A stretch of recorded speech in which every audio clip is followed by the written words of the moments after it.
Hello, everyone. How are you? Today we are going to speak together about the SAP S/4HANA future once again. So focusing on infrastructure, and I'm very happy to welcome today Andre from IBM, who will do this webinar together. Hi, Andre. Hi, Francisco. So happy to meet you again. I'm Andre. I'm responsible for SAP solutions on IBM Power Servers in the EMEA region in Europe, Middle East, and Africa. I'm delighted to be here with you. Okay. It's a pleasure.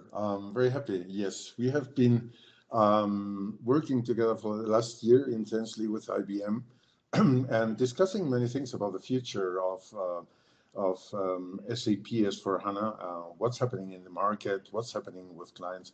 So IBM is strongly invested into the SAP S/4HANA future.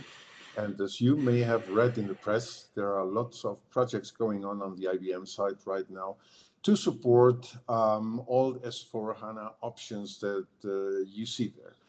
Starting with what's on X to support artificial intelligence, but also premium services for RISE with SAP, specially developed power servers for SAP operations with the highest level of availability of performance that is needed on the SAP side. Services in SAP consulting, the IBM Cloud for SAP. So we'll talk about this together today to let you know what's happening there. But if we can break this down into the three main parts, the three main offerings that you have today, IBM has today on the SAP part, how would you describe this, Andre? Yeah, so our partnership with SAP goes back many, many years. So IBM is one of the largest partners of SAP and also one of the largest clients. So, we have vast experience. And in the past, we were focusing virtually solely on on-premises solutions. So this is what we've seen on the left side, yes, chart. And that basically was focused on on-premises deployments, so where the customers were running the SAP workloads on our servers in their data centers. Then, of course, with the shifts in the market, we adopted other approaches as well. So you see the one in the middle. So this is public cloud. So with our special cloud offering called IBM Power Virtual Server, which basically is IBM Cloud equipped with IBM Power Systems.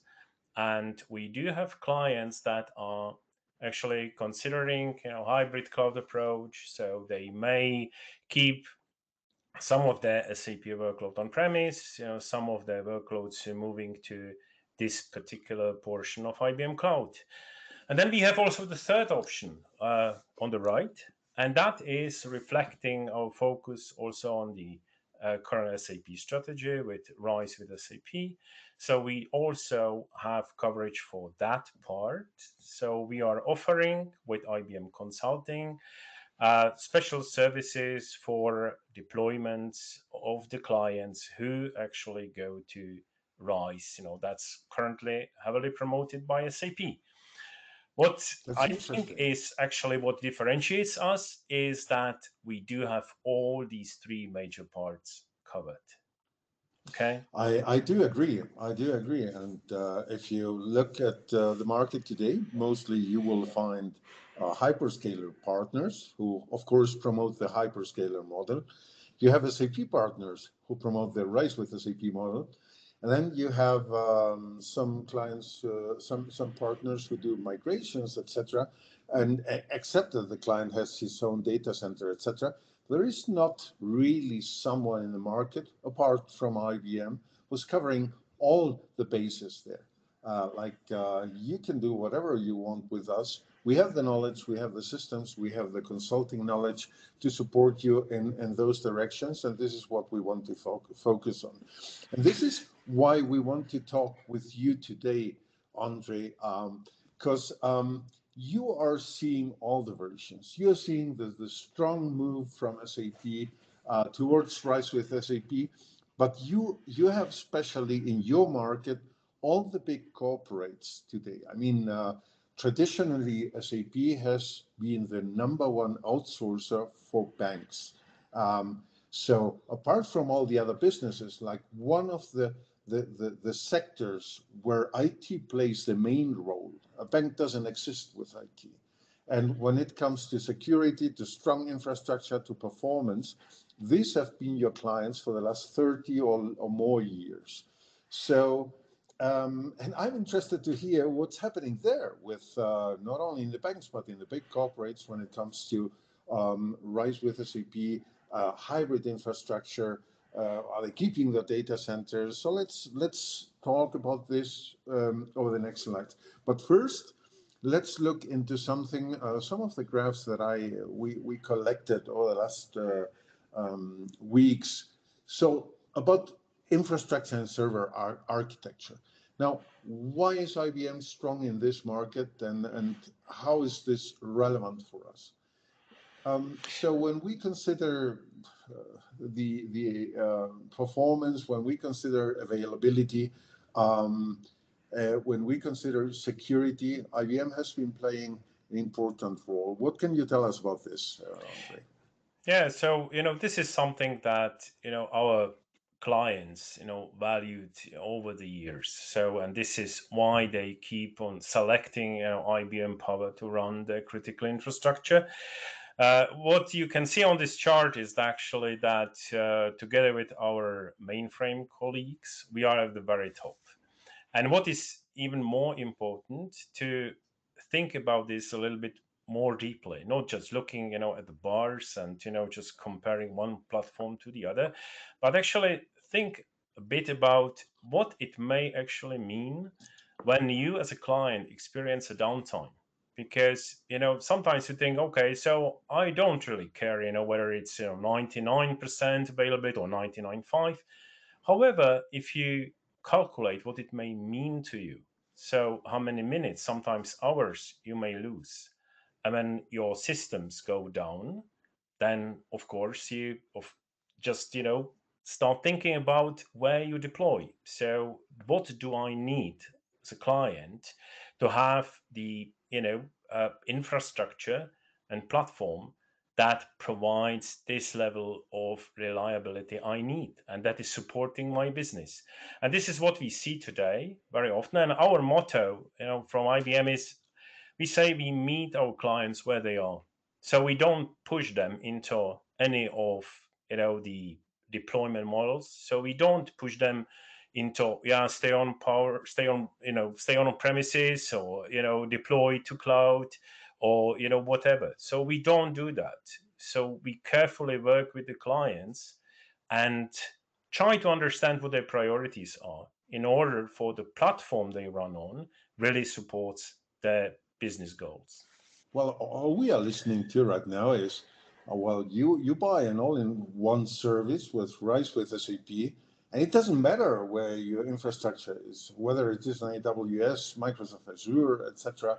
It's all included, right? So it seems as though infrastructure is not an issue anymore. What do Right. you? What is your perspective on that? Well, my perspective is very simple. So, when I get, these questions from our clients, I always advise them go and read your SLAs, the service level agreements. What is included? What is not? What happens if you experience a downtime? Because it may mean okay, so my servers go down, so I get compensated. What is the compensation?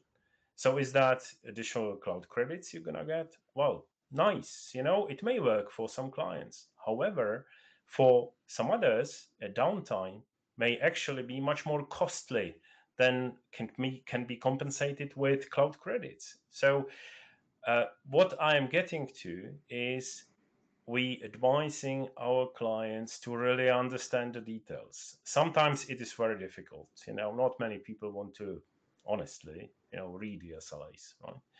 but it is crucial before making any decision that may actually have an influence on the company for many years to come.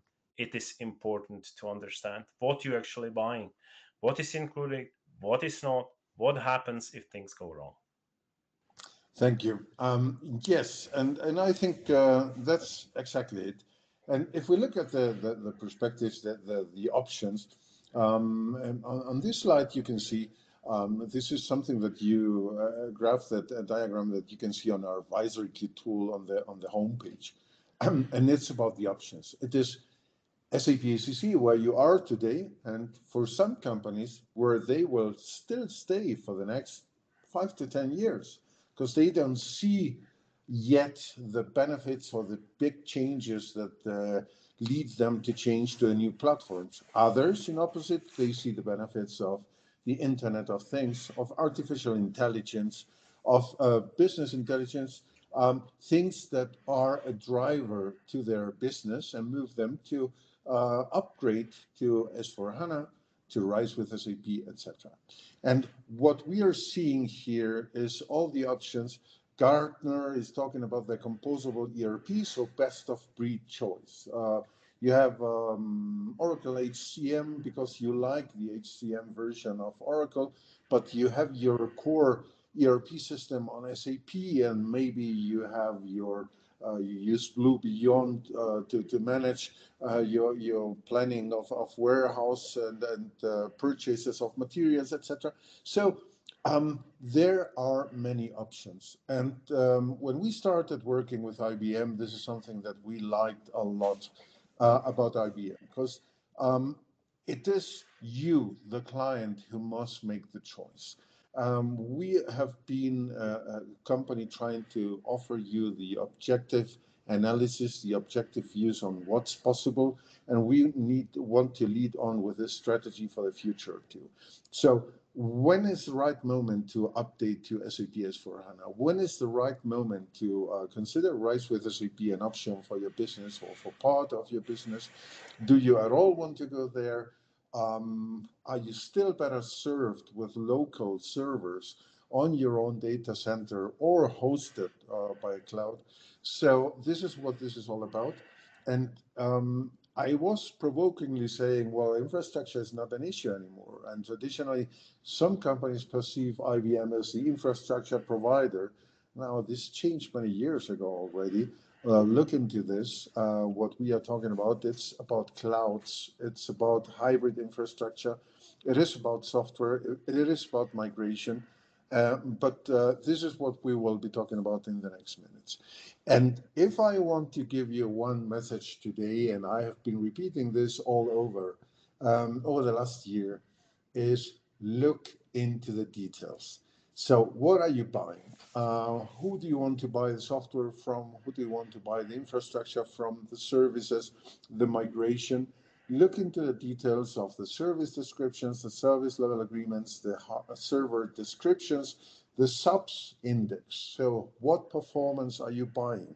How about security? So let's go on to the next slide, please, Stefan, and look into these strategies. So traditionally, these are the options that we have, right? So software is clear. It is ECC, it is S/4HANA, perpetual licenses.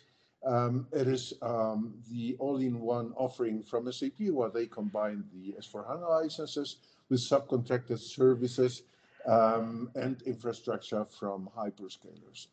Then on the infrastructure options, we can stay on the own data center in your own real estate, or you are just hosting your own servers on a subcontracted data center, but with your own, for instance, IBM Power servers, or you purchase infrastructure as a service. So you see that you have different workloads over the year, you're growing, etc. So you need a more flexible cloud solution.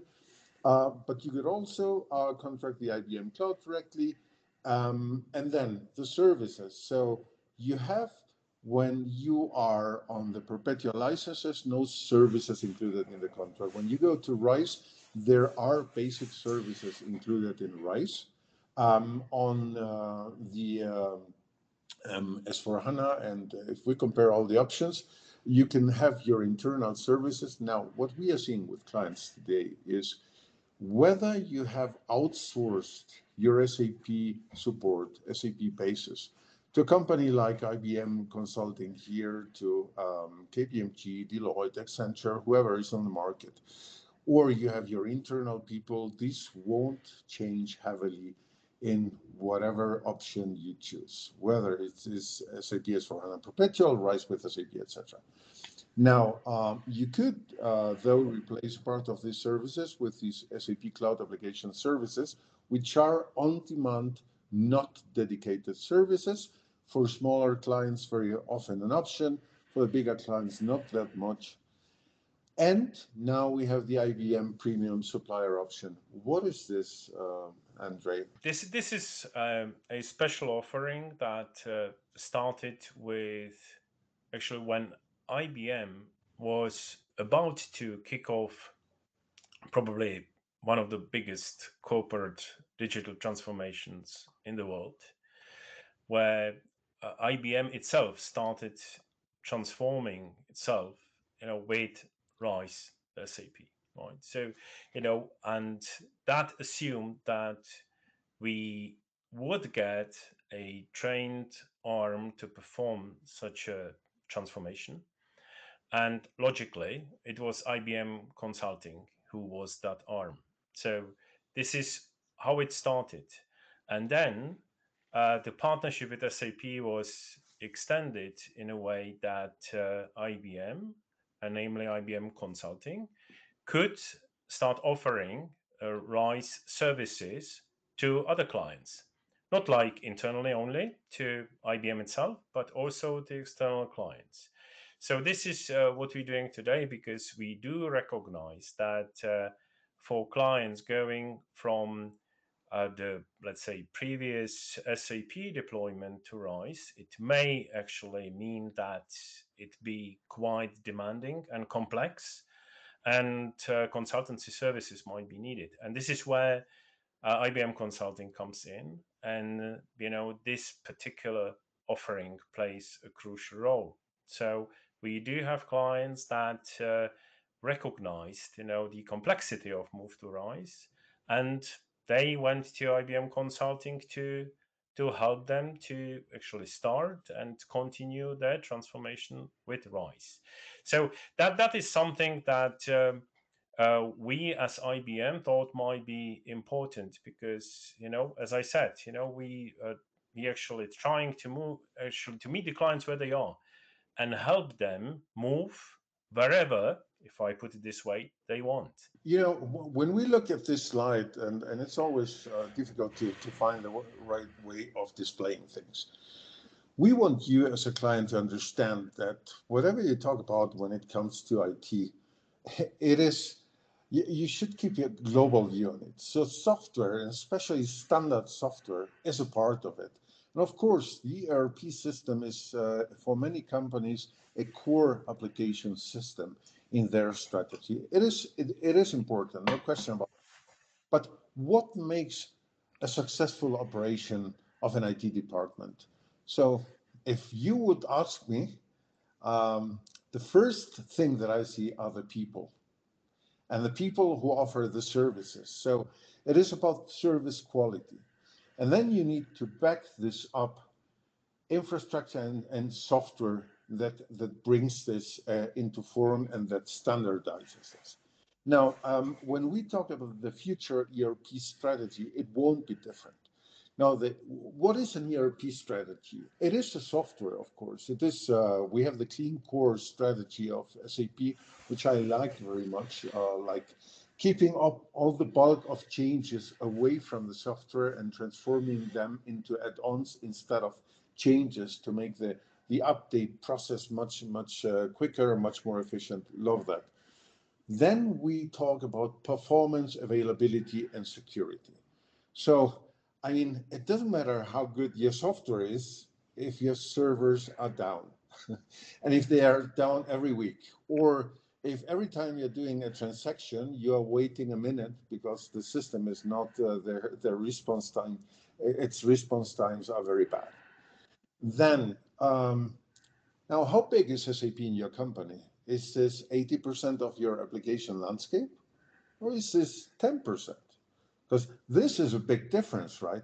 When we look into this picture, the fact is maybe, like some of our clients, you have 10 to 500 applications connected to SAP. Right. So managing this connected applications, artificial intelligence, business intelligence, data lakes, specialized functionality for banking, for warehouse management, for online sales, for e-commerce, for procurement, etc. They may even be more important in your business. So supporting these connections to your accounting system maybe have the same importance. Then we need to, now we have the applications around SAP, we have SAP as a software, we have the infrastructure servers. You need to operate this with your services, with your infrastructure services, with your application services, and with the extended services for standardized applications. So keep that in mind. Now, when you discuss strategy, these are the components to discuss. Don't just let anyone tell you this is all about updating a software. No, it is about discussing the future of your IT and in the specific case of ERP, but keep in mind what this is. So, talking about infrastructure, we want to circle back on this. Some interesting statistics here from IBM. What can you say about this, Andre? How is this important? Yeah. So what we see is that you know uh, sometimes we embark on the discussions where the clients say, well, we're gonna get migrated, within a couple of months, and everything's gonna run smoothly, and everything's gonna be fine. What we see, and I think everybody who is in this industry knows that very often uh, migrations go not as expected, so they may take actually significantly longer than initially planned. And this is what we see very often, so that they don't actually get completed within like half year. So it's very often it's 1 year, sometimes even 2 years. So this is one of the things. There's number of other aspects to consider. So what is important here is the upfront planning, because also what you can see here is that you know what from the previous picture to the picture that we're seeing now is that this is the logical structure of what you might have, and it translates into a number of systems. And then, of course, when you look at that, like mid-size SMP environments, like, between 25, 50 SAP servers, large, maybe hundreds of SAP servers, I think everybody can easily, estimate that, what it would take, to migrate, this huge number of servers. So it's not easy. So upfront planning is key, and getting help, from, let's say, knowledgeable, say, resources is crucial. You know what, Andre? In the beginning, I mean, I like this is a personal, um, this is a character, um, a part of my character. I like complexity. I like looking into the strategic, complex things. But where I have been surprised over the last 2 years since RISE came up is, well, complexity is in the small client too. Because even in the small environment that we showed before, and if you look at a client who has only a server environment for, say, extended warehouse management or HR, and another one for the core ERP system, you at least have a quality system, you have production, you have development. So let's say it's 6 servers overall. Even there, you have to discuss, well, where do I need the power? Where do I need the memory? Where do I need the performance? Um, And especially if I have only one server, if I don't have high availability, how reliable should the server be? How much of how much downtime can my company live with? Now, some companies don't have an issue with that. SAP is their accounting system.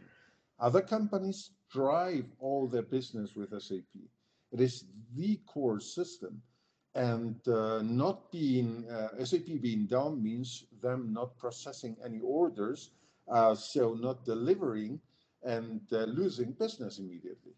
So be aware of that. So we are painting here a picture which compares small server environments with big server environments, where you at least need to spend a couple of weeks setting up the environment and discussing what the sizing will be for the future. Don't just let your sales people decide what infrastructure you need in the future. Discuss this in detail with the specialized people that IBM can provide you here, for instance. Um, and sorry, Stefan, I know we are a bit in a hurry, but I need to go back to this slide. So it's about the number of servers. It is about the memory. It is about the performance. It is about the scalability that you need. Is your business a changing business, a growing business, or is it more or less steady? So scalability is not a big issue. So reliability and downtimes.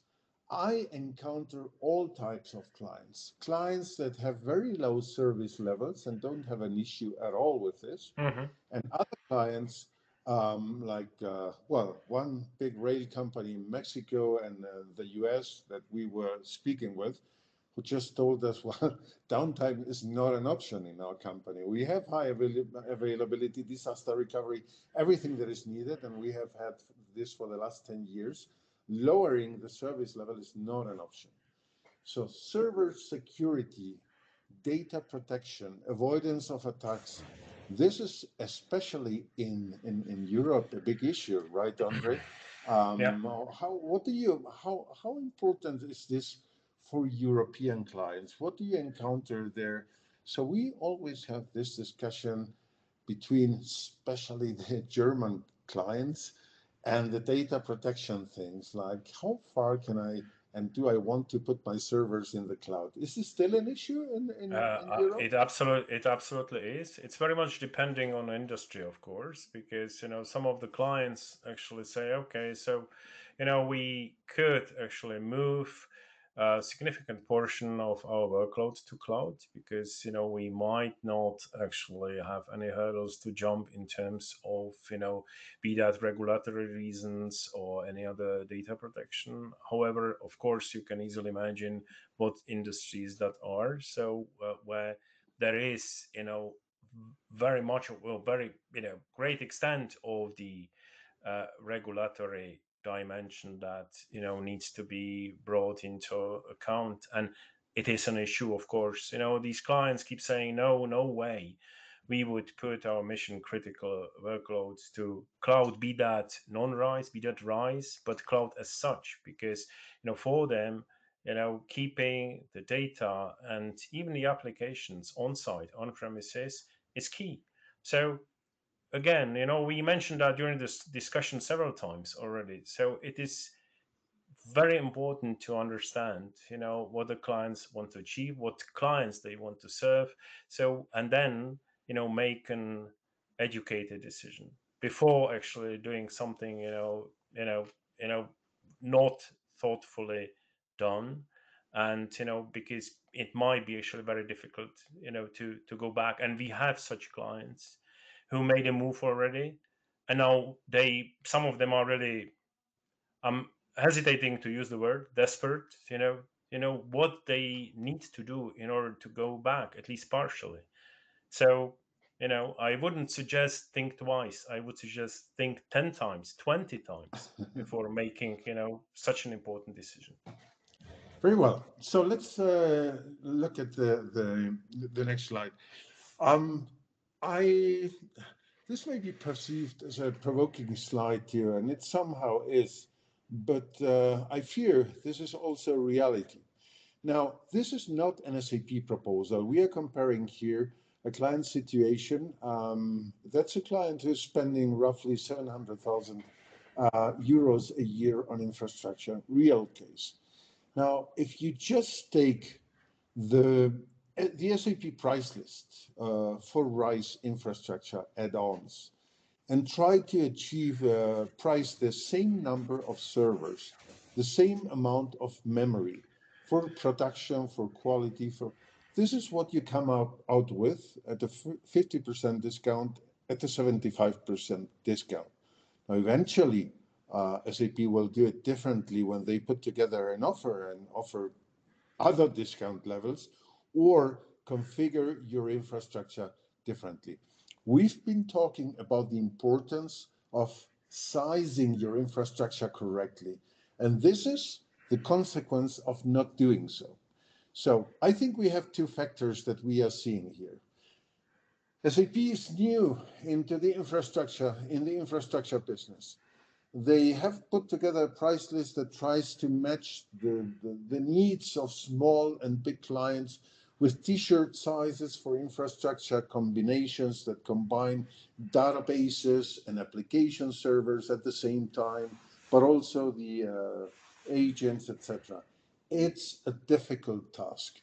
If you don't take the time of involving an expert like IBM in analyzing your current infrastructure, running through the S/4HANA memory sizing exercise, discussing the subs performance index, what you have today in production, what you will need in the future, how many server instances you need for every landscape, you will run exactly into a situation that you see in this graphic.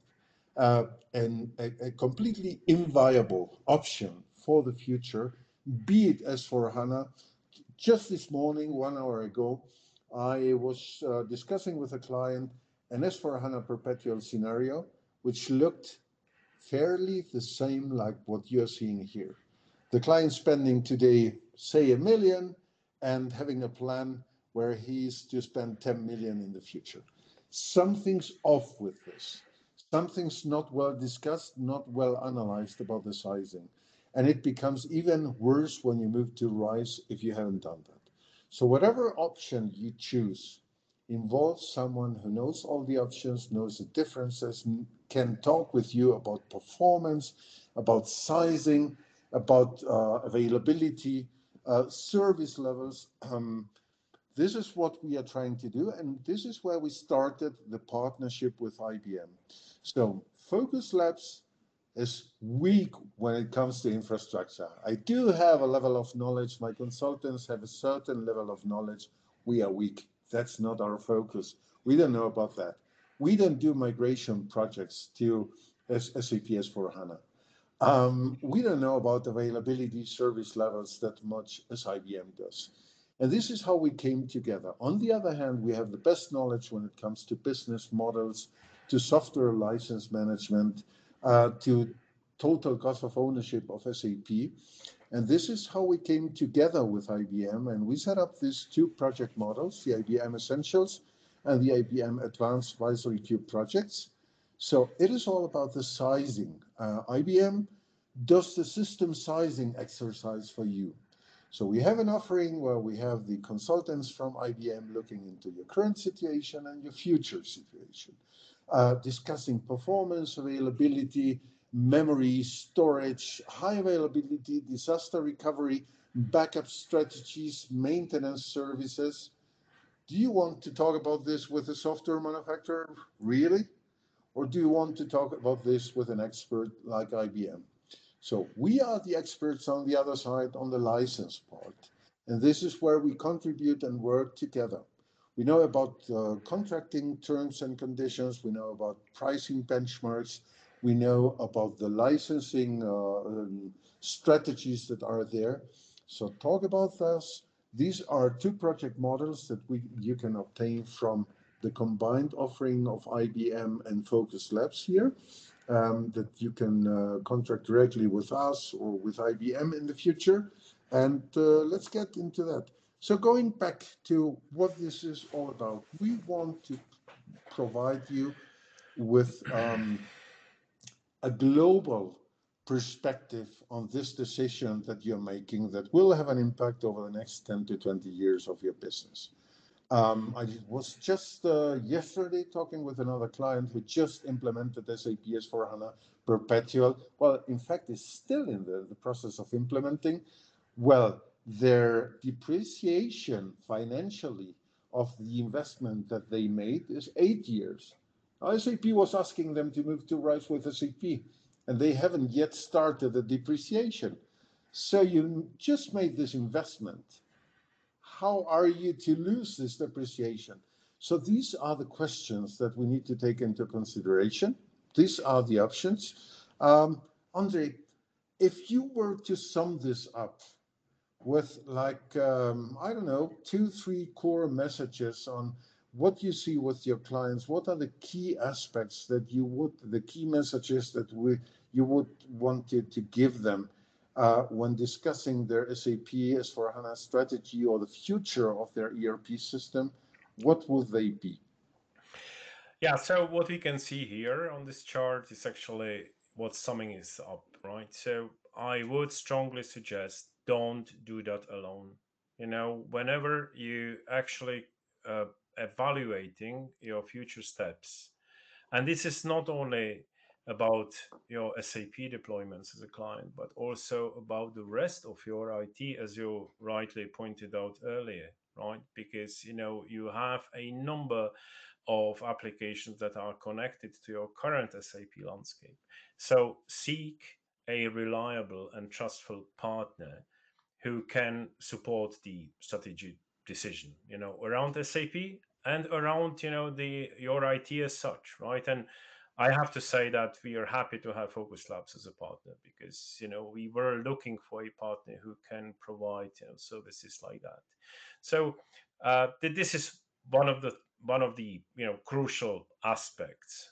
So really, to speak to experts because of course you may have such experts in your company, but what is more likely that you may really need to look for and help from outside.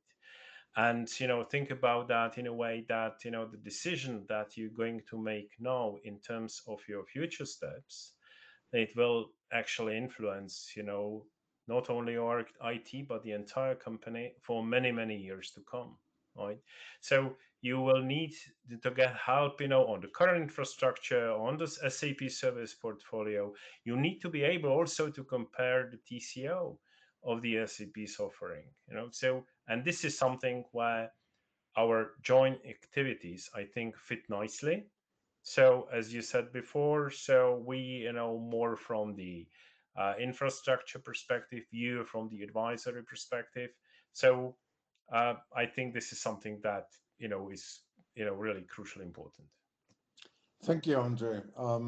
Exactly. And from my side, also absolutely happy to be working with IBM here. So IBM and VOQUZ can help you analyze the total cost of ownership of SAP today and in the future with all the options that you want.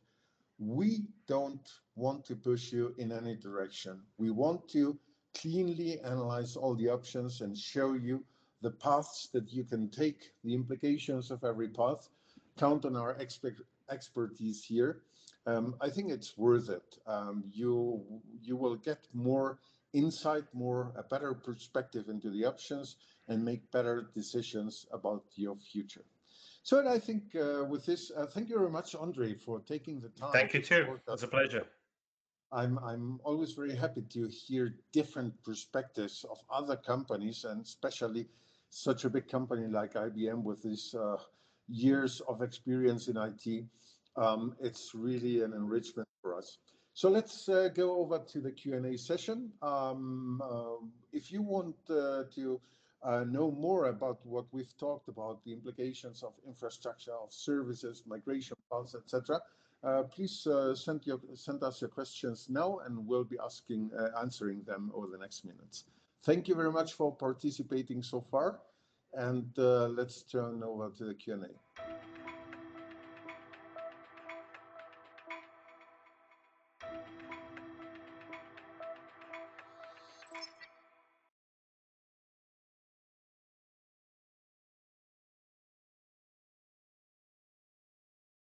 Here we go. We've got you both sliding over to the technical part of the Q&A session. Thank you, Andre. Thank you, Francisco, for staying.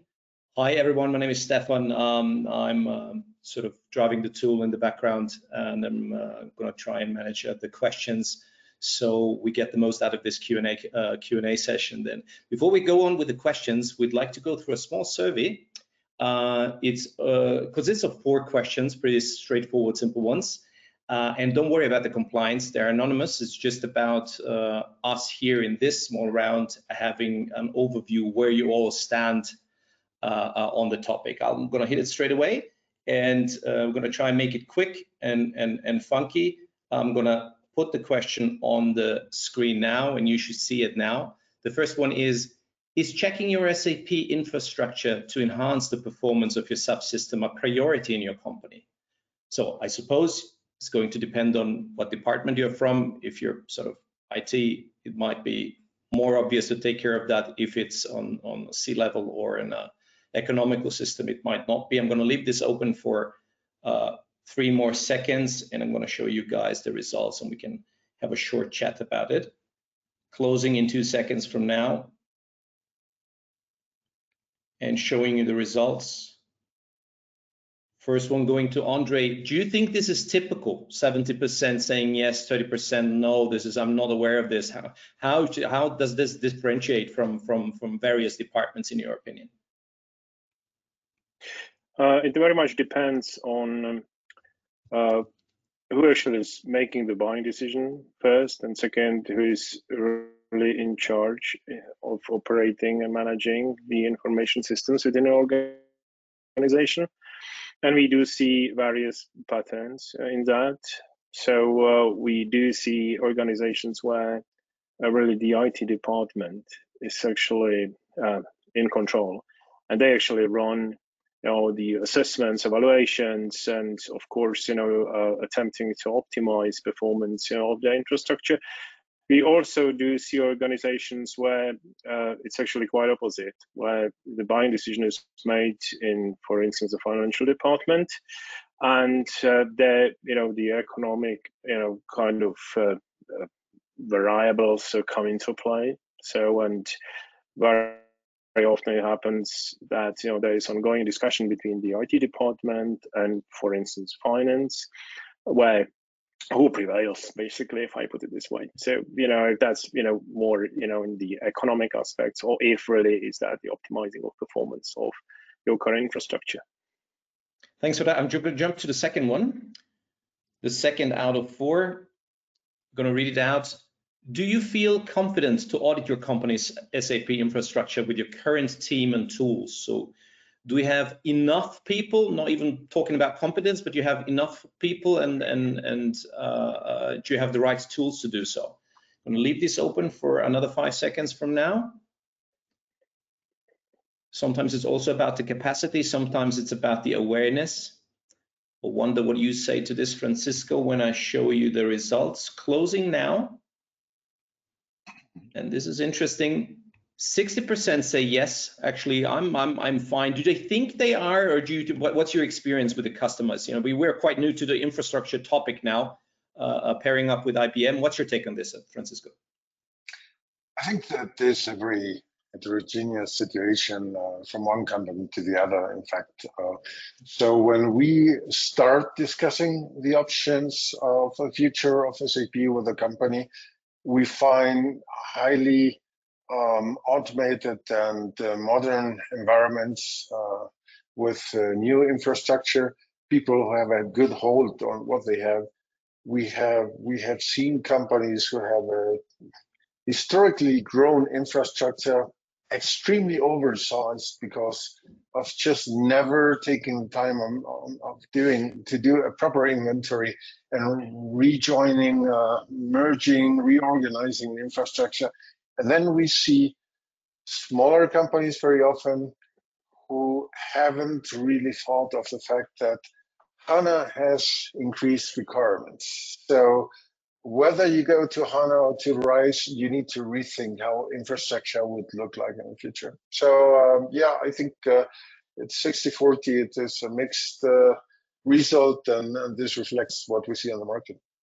Maybe we'll have an influence on that number in the future webinars. I'm going to ask that question again. Let's go to the third one.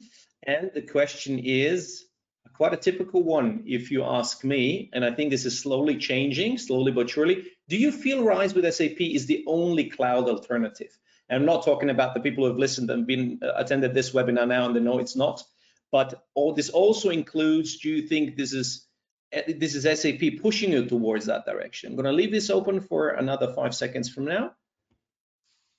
And curious what you guys say about the results. I still see the poll moving a little bit. Closing in 2. Make your clicks, please. Make your bets. And let's have a look at the results. And still 33% say yes, they think it's the only option, the only alternative, and 67% say no. Something new. I think this is changing, Francisco. What do you think? This is a hard one, really. So SAP is telling everyone that the future is in RISE with SAP, and that's their strategy. They want to become a software as a service company. So I totally get it when 33% of people say, yes, this is the future that we see. On the other hand, of course, we are very much in contact with the mid-size and larger companies who have a good hold on their infrastructure, which is sometimes local, sometimes on the cloud, self-contracted by the client. So I definitely think it is not the only alternative, and it shouldn't be the only alternative. It should be up to the client to decide what he needs. So I understand SAP's strategy to become a software as a service company with their software. But we should still recognize that the requirements of specific clients are very different from sector to sector, from company size to company size. So I understand the will to have multi-year subscriptions, to have reliable revenue coming in for SAP for the next years. But as a client, I want the freedom of choice. I want a freedom of choice when it comes to prices, to offerings, to the strengths of every single company. I want options. The fun fact is, I just pulled it out, and this survey is about 4 or 5 months old, 4 or 5 webinars ago, and the yes was 62% at the time. So it seems to be, the awareness seems to be changing. Andre, do you think, from your perspective, people are getting that, there are different options? I think so. And as I said earlier in the presentation, that's why IBM came up with offerings for all the 3 major pillars, let's say. So on-premises, cloud non-RISE, and cloud RISE, because it's not that one size fits all, of course. So we understand that every client's different, and we want to have proper service to each of them. However, so back to the original question of yours, yes, I think the awareness is coming up, and we do see that in our clients. We have a number of clients who initially thought, yes, cloud is the only option, so we go negotiate with SAP. However, during the time, I think they followed the learning curve, I would even say, and they understood that it's not the case. So they are the client, right? So they just need something, and the software provider is to actually provide that. As Francisco said, we do see that trend. Yes. Excellent. Jump into the last one. I already see a question popping up, and knowing Francisco, his eyes caught the question already. So I'll jump to the last one from the survey. So here we go. And might sound blunt, and the question is really about how, not whether you do. Do you know how you can compare different ERP scenarios in advance before making a decision? I'm going to leave this open for another 5 seconds from now. And we also hope that the large amount of set of webinars where we talk about this and how this works and what to consider, and not even just talking about our tools, has been out there for quite a while, so the awareness should have risen as well. Closing this in 2 seconds and showing you the results, and I actually quite liked it, even though I would like it even to be higher. Have a look at this. Francisco, 70%. Again, comparing to 4 or 5 months ago, where it was at 52. So the awareness is rising. What do you think? I'm happy to hear that, and I hope that we have contributed a little bit to that. I think the awareness has been changing. In the beginning, clients didn't totally recognize the fact that comparing RISE with SAP, with S/4HANA Perpetual, with ECC is more about a lot of components, services, infrastructure, software, but also special services such as high availability, disaster recovery, interfaces, indirect usage, lots of things that have an influence on your setup. And I'm happy to see that more and more people are recognizing the path to do this. I also see maybe a trend on the market to involve more the suppliers, the providers, the experts in this thing, and I'm happy to see that, because as I loved what Andre said before, which is we want to be where the client is. We don't want to prescribe what a client needs, and this is all about the business that I like. We want to help a client getting what he wants and what he needs to do his business better. I think in rough terms, SAP is trying to find the same, but sometimes it is difficult to match your own company's targets with the client's targets. It's a fact for any company. Yeah. Thanks very much. So getting back to the questions, I'm seeing here, how to renegotiate with SAP to get S/4HANA perpetual license. They are only giving the S/4HANA cloud option, so the RISE with SAP option. Well, negotiations. I mean, it's about people, and it's about knowledge, and it's about preparation mostly.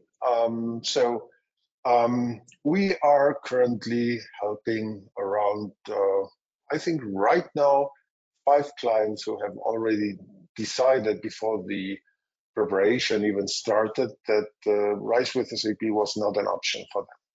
We have in parallel 10 other clients who are considering RISE SAP as an option and comparing it. But some of them are not even questioning whether it's an option because they have a good hold on their infrastructure, they have good services, they have internal people.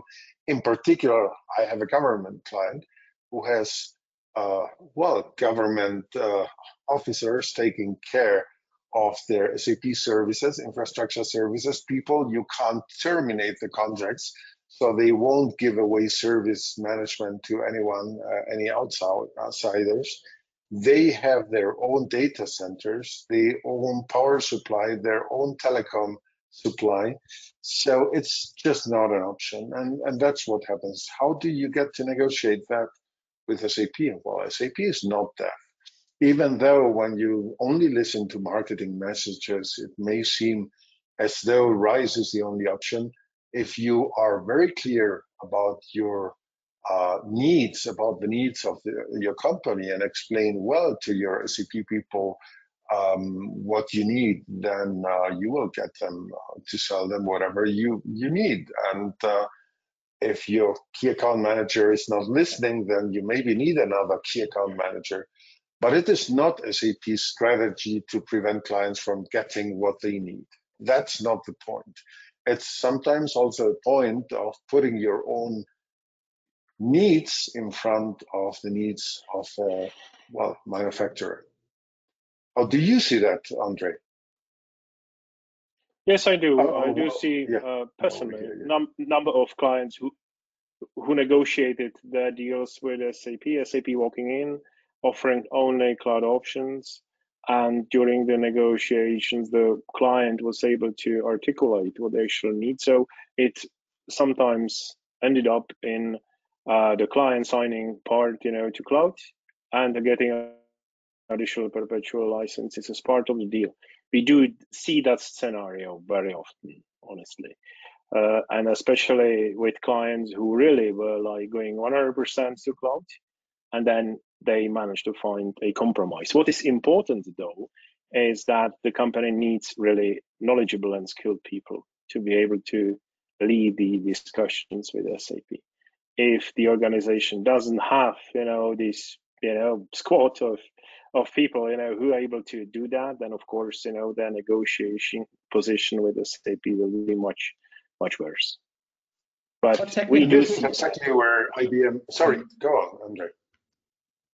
No, so we do see that it very often ends up with finding a kind of a compromise, I may call it, right? So, and find a way how to satisfy both SAP and the client. To come down to a technical level, I have another one that's there coming in on the emails, and it says, how long does an infrastructure check take for a mid-sized company? Can you say something like that, and people can understand on the project line, on the project scale, what does it take to actually make the check whether you equip well or not? Can you say that?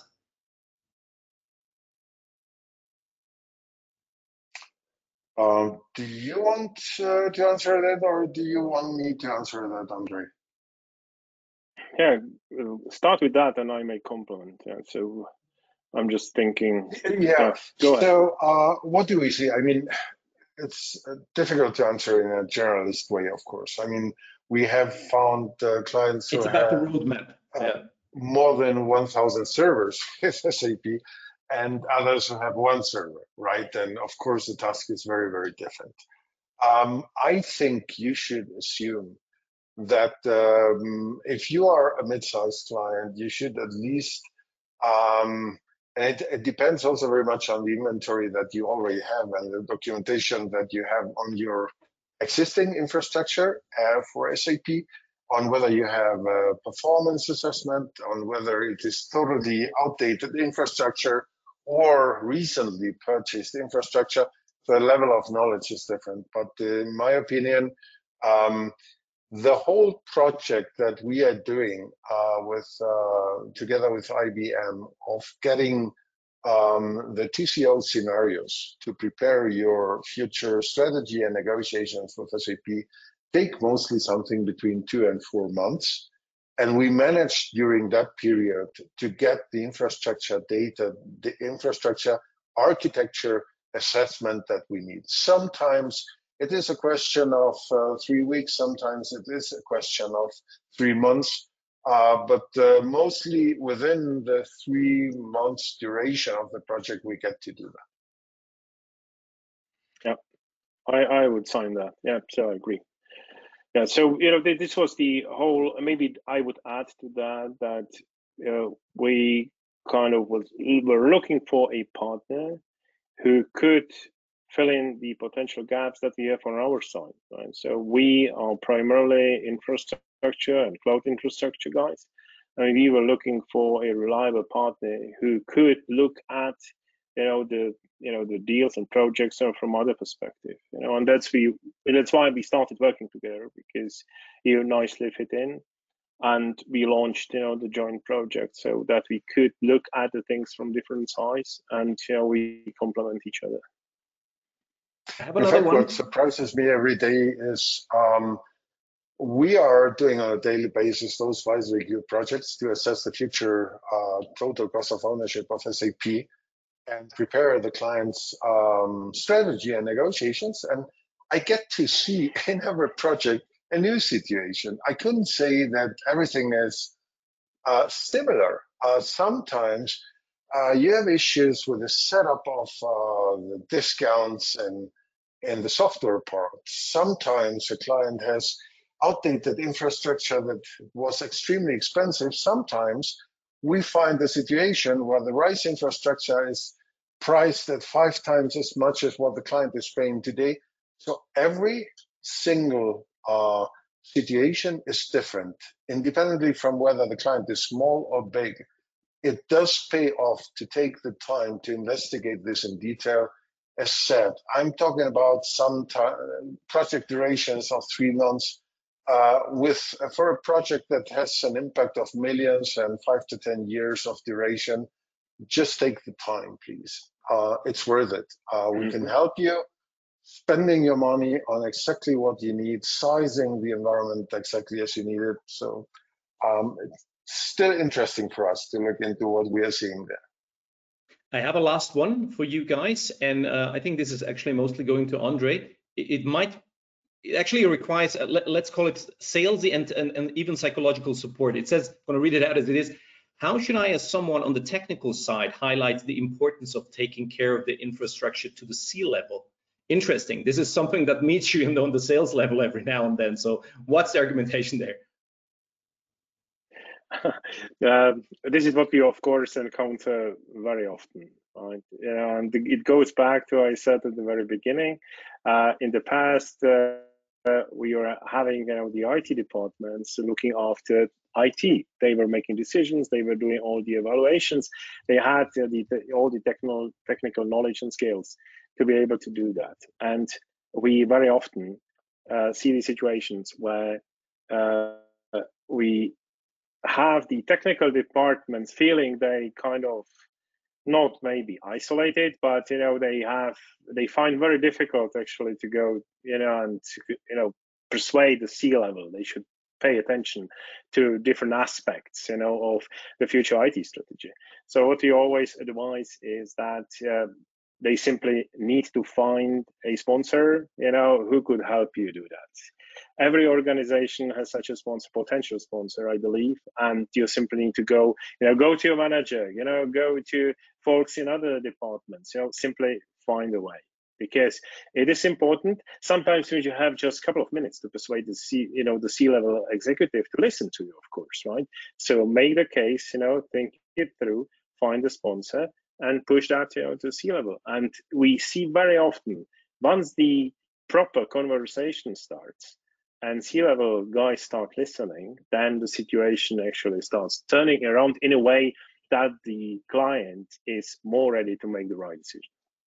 Let me dig a bit more from my side. So do you have, it sounds silly, but do you have a phrase? Do you have, is there something like a catchphrase where you say, I'm not talking about, you will save money or you should be prepared for X, Y, Z, but is there something where you say, okay, I will present certain numbers of a certain topic in order to raise the awareness to the C-level? Is there something specific, more specific you can say about that, Andre? We always do it in a way that the decision you make now is going to influence your life, for a number of years to come. And, we, of course, rephrase, we add more facts to that, but it's along these lines. It is important decision. It's not one of those infrastructure-related decisions, right, which you can potentially take back, because especially with RISE, you virtually can't, or it's extremely difficult. So what we always advise is, and I said that in the webinar, really think 20 times. And C-level executives need to understand that if they make the decision now, it may be to a great extent irreversible. So today's decision is gonna influence the life of the organization for many, many years to come. And you're responsible, dear CXO, right? A last one that might be for you, Francisco, that came in, and I know the answer is yes. The question is how.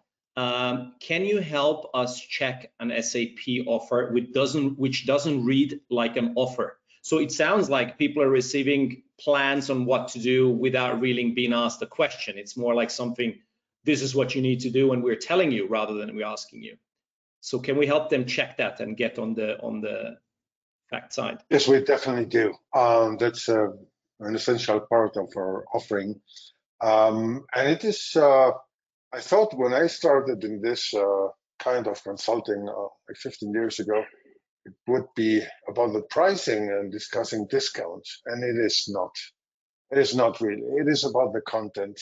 It is about making sure that everything is defined in a proposal that needs to be defined. It is about making sure that you have the components there that allow you to evaluate a proposal and compare it to what you have today. So this is one of our specialties. I'm personally, I'm little involved in projects anymore, and still I'm doing right now 2 such negotiation preparations for clients where I'm looking myself. My consultants are doing many more. So yes, we definitely can. And yes, we will definitely help you getting better conditions and a proposal that reflects exactly what you need, which is the most important part. Excellent, everyone. Thanks for joining. If you have any further questions, please write to us to labs@voquuzlabs.com. I'm going to distribute those questions to Andre and Francisco directly, or to any VOQUZ Labs member in your region. Andre, Francisco, any last words? I mean, not forever, just for this time. No, I think I'm good. I think I don't want to reiterate more than we have already. Yeah, and I'm happy that I got this opportunity to be here together with VOQUZ Labs and present our joint efforts, to help our clients. Thank you. Here. Pleasure to work together with you, Andre. And thank you, Stefan, for managing this. See you next time, everybody. Thank you. Bye-bye. Thank you. Thank you. Bye-bye. Take care.